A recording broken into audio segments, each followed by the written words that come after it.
It is Stryker on Real Rock Radio 106.3 The Buzz, and I am joined by Big E of the WWE.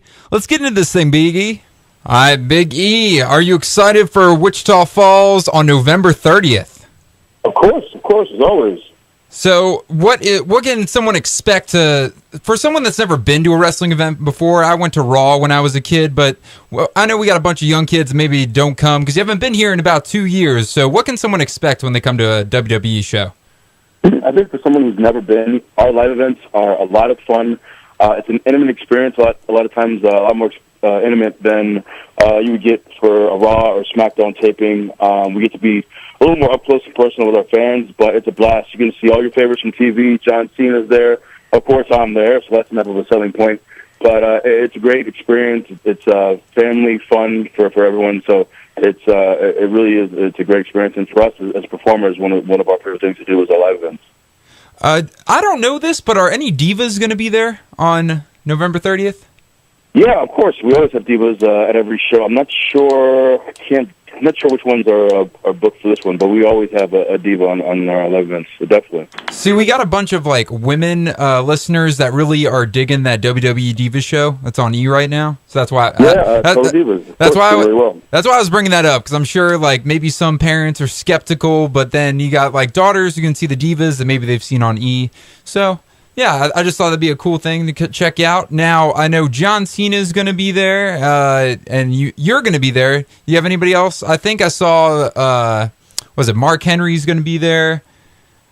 Yeah, Xavier Woods, Luke Harper from the Wyatt family, Seth Rollins. So, yeah, they'll definitely all be in attendance. And did you have a favorite wrestler growing up as a kid? Yeah, I was a big Goldberg fan. I grew up in Florida, in the South, and WCW was pretty big in our household. So I was a huge fan of Goldberg, and I actually got to meet him at a signing probably about 15 years ago. And he was the nicest guy, so sweet and polite, and it was just one of those experiences that maybe lasted 30 seconds to a minute, and but it was so pleasant and something that I'll always remember. So it just kind of reminded me the kind of impact you can have on a person's life if you just take time to be cordial and polite and make it a great experience. So yeah, I was definitely a huge Goldberg fan as a kid. Still am. See, I'm so glad you brought up WCW, because that was my first wrestling event. I went to Nitro in Baltimore when I was a little kid, and I saw Macho Man when Hulk Hogan was Hollywood Hulk Hogan back then.